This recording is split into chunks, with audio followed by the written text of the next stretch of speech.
Hello all and welcome to All Red. We are here today with my brother Aaron. Aaron, how are you, my friend?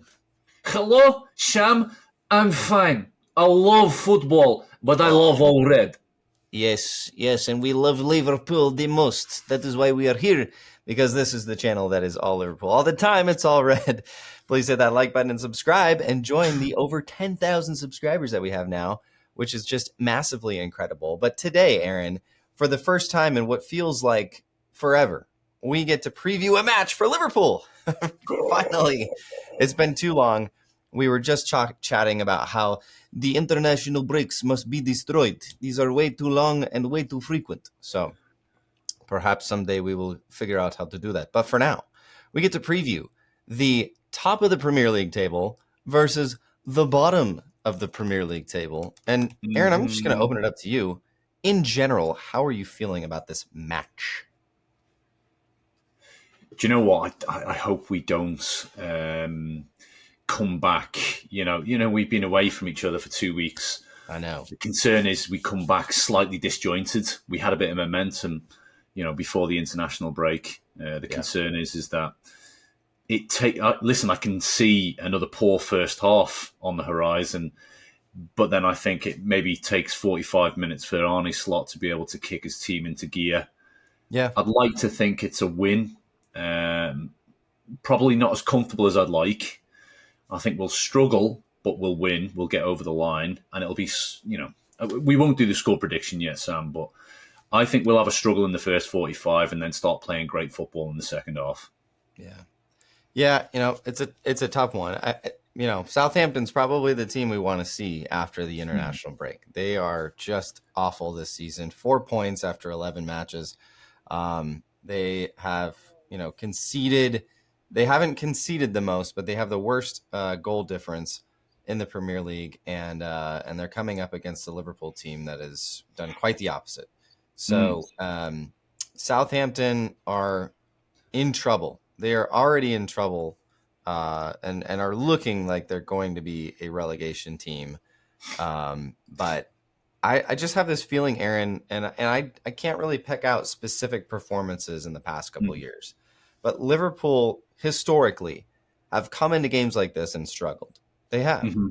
They have come into games like this and they have struggled to put in a good performance. Now, there have been times where Liverpool have come into, bottom of the table team and they need a moment of magic to get the 3 points. Yeah. I don't really care how we get 3 points. I just want 3 points. And so hopefully, Arne Slot has been able to fix some of these international break issues. But let's look at the team, Aaron, that we think Arne Slot is going to pick. There's going to be some names that we haven't seen on here in a while. First and foremost, we are expecting Alisson Becker to be back in. Is that correct, Aaron? Yeah, I think he's in training. And I think if he's fit, he plays. It's as simple as that. I think they'll want to get him back in. I think so. And if they can get him back in and get some minutes in his legs in what we'd like to hope is an easier game than what it could have been.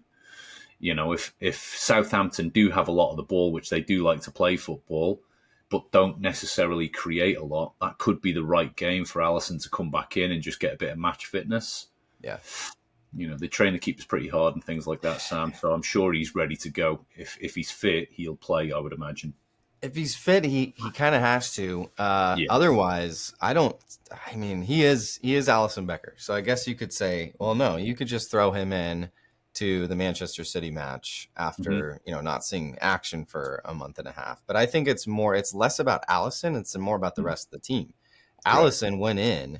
He is a crucial part of our possession and our build-up play. So I think it's more about, can we get Alisson in, get him more up to speed with, that back line. When we have possession, we're playing it back to him. He is facilitating. He's that first point of facilitation. So I think it's more of like, can we get him into rhythm with the rest of our team, our build-up play? Because I think Alisson is just going to be Alisson. If he's healthy, he's going to be making saves. And I think we just need to get him in and make sure that before we go into yet another, insane week where we're playing City, Real Madrid, and Newcastle, we need to make sure that Alisson is like in tune with the rest of those players back there. So I think a little bit of negativity for Kelleher is he conceded 5 goals against Everton, against England. Dude, that was... he's just had to pick the ball out of the net 5 times. So my concern is that maybe, his ego may have been dented slightly in that game, but you can't fault Kelleher. He's done a unbelievable job. Yeah, incredible job. He has been part of the best defense in England for a large part of this season. Yeah, and so have these two guys, Aaron, Van Dijk and Konate. It's really cool that we don't have to have an argument about who's better, Van Dijk or Konate, because we have them both, and they're both insanely good. If you ask that question, though, Sam, I'm going for Konate this season. Here's my argument, Aaron. People, I think teams have been testing Konate more than Van Dijk, which is like, yes, why wouldn't you? But Konate's stats look really good because, I think maybe people will start saying, or opposition teams will start thinking like, maybe we should test Van Dijk a little bit more because just can't get through Konate right now. Everything for Konate is trending up right now. He has been incredible. Even for the French national team, there's rumors that he's going to take over the captaincy from Mbappe, and they'll have a chance to clash with each other here in about a week. So great player, love his personality as well. He is if he's fit, this guy's a beast. Yeah, so he's Beast Boy. Long may it continue, mate. Beast Boy, yeah, that's the one, isn't it? Long. Let's move on. So we've got a decision to make on both wings. I'm tossing out Robbo and Bradley. I don't know that Trent is healthy quite yet. I haven't been able to see much. I think you might be right. And if because I don't think he's back in training, or at least I didn't hear that he was. And so I think if there's a question mark, you play Bradley. Trent hasn't been out super long, so if he's able to get another 4 or 5 days or a week under his belt before we hit the City and the Real Madrid matches, Trent can come in straight away back into the team. So I would say rest him, get Bradley in there, get him some quality minutes against a Premier League team. And I think it's Andy Robertson as well, who I think most of us will have seen his last-minute winning goal for Scotland. Go on, Robbo. Absolutely brand new, so it is. Come on, Robbo. So I'd love to see Robbo in there. Again, I think, Robertson is perhaps a player that arneslot is still working on fitness. Not that he's out of fitness, but just strength, speed, and the ability. Robbo is really good on that back line. We are really good in possession when Robbo is on. When he's off, it's painful. When he's on, we're really good. He's looking a little bit sharper at the moment, though, Sam. I think so. In the last few games, and he's just he's raised his game a little bit in the last 2 or 3 games, and obviously internationally to score a last minute winner. Yep, is amazing. Apologies, Sam. I think we're in agreement there. Midfield. McAllister and Gravenberch. I'll just throw on the other midfielder here, Curtis Jones. Now, I agree with we might disagree on where these guys go on the field, but I would love to see this 3 come out together and get some minutes together.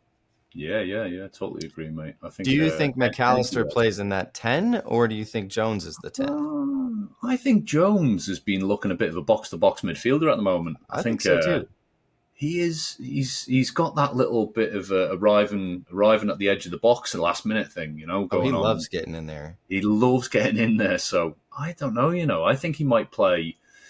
He could play McAllister deep and play Jones as a box to box, and obviously Gravenberch stays at the back and sits in front of the 2 centre backs. Yeah, controls things, dictates things. And McAllister kind of floats around the sort of semicircle up to around about 10 yards outside the 18-yard box. Yeah. But Jones will be making those late runs, dribbling with the ball, etc. I think that's what he's good at. Yeah. He's dangerous. He's like if I was a fan of another team watching Jones play against my team, I I would not want him with the ball. Like every time he touches the ball, he's dangerous. The cool thing about this midfield trio, and you could make the argument that Szoboszlai, you could say the same thing, but all three of these guys could really interchange anywhere on this line. Let's say Gravenberch gets the ball, makes one of his signature turns into space, and is just feeling like he wants to run for days. Well, Jones can sit back, or Jones can run with him, or McAllister can run with him, and Jones can sit back. There's a lot of flexibility in this midfield trio because Jones could play somewhat in that six, maybe not a lone six, but in that double pivot. We've seen that. He's done really well. We know that McAllister and Gravenberch are the double pivot guys in this team. So there's a lot of flexibility and moldability in this midfield three. And Jones, for me, is the guy I want to see in there because he has been a part of a lot of goal contributions this season already in the limited time that we've gotten to see him. So he is playing very well, obviously scored yet another goal for a Liverpool player on the international break, a worldie for England, a little tiny dink, whatever you call that, a flick off the heel or whatever, very nicely done. Yeah, a little back heel, little back heel, wasn't it? A little side heel, something like that. A little flick, yeah. Yes. All right, let's talk about our front three. Diaz, Darwin, and Salah. I think these three will start. Aaron, thoughts on these guys? Agreed, mate. I think Diaz. I mean, listen, I liked Diaz coming off the bench for Gakpo the other day. I thought actually brought a lot of energy to the game. I like to see him come on and offer something different to Gakpo, that kind of trickery, that fast feet, and Diaz is a little bit more direct at times than Gakpo. But Gakpo's, I like what Gakpo does with sort of whipping the balls in and things like that. I think Darwin benefits a lot from Gakpo, especially with balls in the air. But I'd like to see Diaz play, especially against someone like Southampton, where he can use those fast feet to just simply attack the Southampton defenders to death. Yes. Here's a question, Aaron. Maybe this is a better question. Who would you rather see, Diaz or Gakpo, against City? Gakpo. Okay. Yeah, I think Kyle Walker's having a bit of a dip at the moment.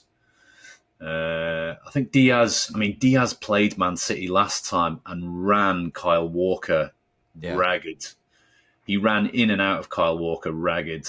But I think Gakpo, I think his legs aren't there as much, Kyle Walker. Yeah. And Gakpo's got that signature move like Salah has on the left-hand side, that one where he cuts into the edge of the box and whips it in the top corner. Yep. That's a Gakpo special. If Gakpo scores 20 goals, he gets 10 of them goals. Who are you playing, Diaz or Gakpo, against Real Madrid midweek? It's really hard, isn't it? I'd probably play Diaz today, Sunday and Wednesday against Real Madrid, and bring in fresh Gakpo and Diaz legs for the last 30 minutes against Man City. Yeah. And that's not to say, I mean, again, we got an embarrassment of riches on that left side. I think you could see Diaz play here against Southampton. If Liverpool are in the lead, Gakpo comes on at the 60-minute mark. You rest Diaz. I agree. I like, Diaz, the tenacity, not afraid of, Gakpo isn't either. Both have done really well against some of the bigger teams. But I agree. I'd like to see Diaz in against Madrid midweek. So, get Gakpo in, get him some minutes, so 30, 35 minutes, let Diaz rest up for Madrid. So Darwin Nunez, I've been saying this a lot lately. I think he's getting better every week. Yeah. He's not a guy who's going to guarantee you a goal, but he's going to work hard every single minute that he's on the pitch. And we're starting to see some really good link-up play with him and Salah in particular. And I think when you have a guy like Jones in there as well, there's going to be a good amount of opportunities to score for Darwin Nunez, score or assist, because I think he's doing both right now, maybe assisting more than goals. But when you've got a guy like Darwin Nunez and you've got Mohamed Salah, you've got Jones in there, things will happen. They may not be goals, but things will happen, and there will be chances. And so I would be excited to see Darwin. I'm always excited to see Darwin Nunez on the Yeah, I pitch. love the I guy. love that guy. Yeah, I think he has. I think he has a good game at the weekend. I think coming up against Southampton, it's probably exactly who he wants to play right now as well, where he Yeah. knows he's going to get opportunities. And Jota's coming back in. You got to remember, Jota's coming back fit. So Darwin Nunez, he needs to earn that position. He needs to cement his place as number 9 in the team. So I would I can love to see see that, him. Aaron. Yeah, I would 100%. love to see him cement that because I do think, Jota is a great player. I think Jota makes the biggest impact when he is used as a Yeah. sub. When he's Yeah. able to come on, and maybe that's just going to be different under arneslot, but in years past, Jota comes in and scores a goal or two when he's subbed on. He's coming in against tired legs. He's coming in against, just giving the defense something completely new to think about. Yeah. So, we'll see. We'll see what happens. But one other guy that's not on here, Aaron, we have to talk about. Will we see Harvey Elliott this weekend against Southampton? What do you think? I've got a good feeling he's going to be on the bench. Yeah, I think they want minutes in this lad's legs. I think what they need, I think one of the things that we miss at times is that little linchpin that makes everything work. Yeah. I think we hoped Szoboszlai was that man. He's not creative enough, Szoboszlai. He's a great engine. He's a good worker. But also at the same time, McAllister's not really slipping into that 10 role.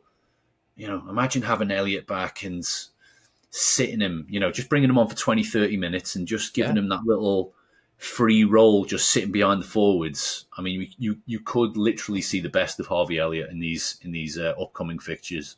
Yeah, I know. Yeah, Harvey definitely. Elliott, he is a guy I'm excited about. We saw some brilliance from him in the preseason. And now that we know more about how Slot wants to play, Harvey Elliott probably can't press as well as a Szoboszlai. Although I think Szoboszlai's pressing hasn't been super duper great recently. But Harvey Elliott is creative. He can score goals. He can do it from distance. He can get in the box and he can assist. And I am excited. I really hope that we get to see a little bit of Harvey Elliott this weekend against Southampton. Real quick, Aaron, let's just talk about score predictions. What do you got in this one? What do you think? I don't know. I've got a little feeling. I've got a feeling we could go for a clean sheet again. Yeah, I agree. Yeah, but I don't think it's going to be a walk in the park. But I can see maybe 2-0. 2-0. It's at St. Mary's. It's at St. Mary's as well, which is going to be tough to go there. I just think we're going to really struggle to break them down. I think they're going to sit.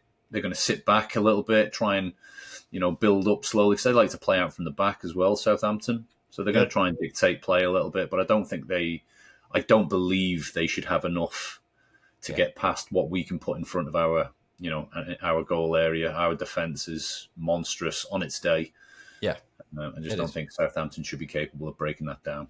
2-0 sounds good. I was thinking 3-0, but we'll go with 2. We always go with the more conservative between the two of us. I do feel like it will be maybe a slow start coming off the international break. I think Liverpool, I could see us being at 0-0 for 60, 70 minutes and then just, classic slot ball, get 2 quick ones and then see it out at the end. I'm hopeful that I was thinking 3-0 because I'm like, oh, we got a lot of firepower.